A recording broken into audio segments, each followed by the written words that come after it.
पश्चिम बंगाल में प्रदर्शनकारी जूनियर डॉक्टरों ने कहा है कि वे आरजीकर मेडिकल कॉलेज एवं अस्पताल की प्रशिक्षु डॉक्टर जिसके साथ बलात्कार किया गया था और उसकी हत्या कर दी गई थी के लिए न्याय की मांग को लेकर अपना काम बंद जारी रखेंगे। जबकि उच्चतम न्यायालय ने मंगलवार 10 सितंबर को शाम 5 बजे तक काम पर लौटने का निर्देश दिया है। सोमवार को इंडियन मेडिकल एसोसिएशन IMA की बंगाल शाखा ने भी कहा कि वो प्रदर्शनकारी डॉक्टरों के लिए सुप्रीम कोर्ट के निर्देश से पूरी तरह निराश है। इस बीच कोलकाता के विभिन्न हिस्सों में 999 नामक कार्यक्रम के तहत रैलियां निकाली गईं, जिसमें लोग सोमवार शाम को घड़ी में 9 बजते ही 9 मिनट के लिए एकत्र हुए और आरजीकर अस्पताल के डॉक्टर के लिए न्याय की मांग की। राष्ट्रगान गाते हुए सैकड़ों लोग Shyambazar, Esplanade, New Town, Jadavpur एडबी टर्मिनस के अलावा पड़ोसी हावड़ा शहर के बल्ली और मंदिर तला में 9 मिनट तक एकत्र हुए। सोमवार को सुप्रीम कोर्ट ने हड़ताली डॉक्टरों को पश्चिम बंगाल सरकार की प्रतिकूल कार्रवाई से बचने के लिए मंगलवार शाम 5 बजे तक अपनी ड्यूटी पर लौटने का निर्देश दिया।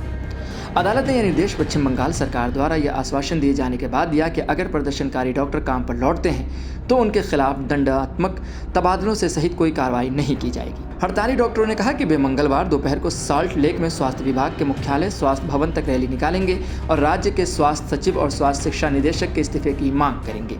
डॉक्टरों ने मीडिया से बात करते हुए कहा कि हमारी मांगें पूरी नहीं हुई हैं और पीड़ित को न्याय नहीं मिला है। हम अपना आंदोलन और काम बंद जारी रखेंगे। हम चाहते हैं कि स्वास्थ्य सचिव और DHE इस्तीफा दें। कल दोपहर हम स्वास्थ्य भवन तक रैली निकालेंगे।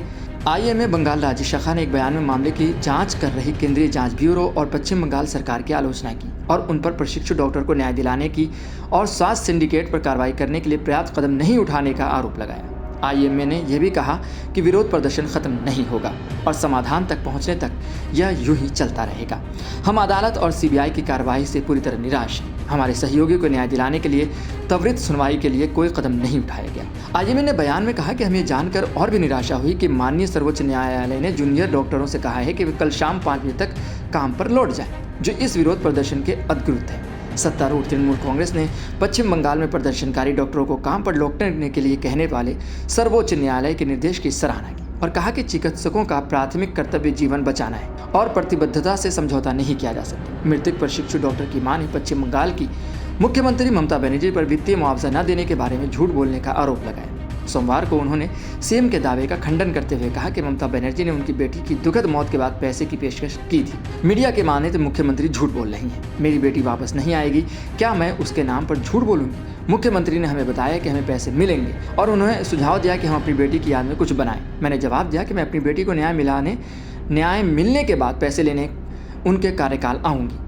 वहीं मीडिया की माने तो सोमवार को सुप्रीम कोर्ट में सुनवाई के दौरान CBI ने पोस्ट ग्रेजुएट मेडिक की फॉरेंसिक रिपोर्ट पर संदेह जताया और कहा कि उसने आगे की जांच के लिए नमूने एम्स भेजने का फैसला किया है। CBI की ओर से पेश सॉलिसिटर जनरल तुषार मेहता ने मुख्य न्यायाधीश DY चंद्रचूड़ की अध्यक्षता वाली पीठ को सूचित किया कि मेडिकल रिपोर्ट के अनुसार मौत हत्या थी और बलपूर्वक प्रवेश और यौन हमले के सबूत हैं। फिलहाल डॉक्टरों का बंगाल में प्रदर्शन जारी है। अभी उनका कोई ऐसा इरादा नहीं है कि वो काम पर लौटना चाहते हैं। आज शाम 5 बजे तक ये प्रदर्शन रहेगा। इसके बाद क्या होता है, जैसा कि सर्वोच्च न्यायालय ने कहा कि 5 बजे तक ये खत्म होना चाहिए, लेकिन डॉक्टरों की ओर से साफ कहा गया है कि वो नहीं लौटेंगे काम पर। देखना दिलचस्प होगा कि आखिर ये सिलसिला कब खत्म होता है, क्या न्याय मिलता है या यूं ही ये सिलसिला आगे बढ़ता रहेगा।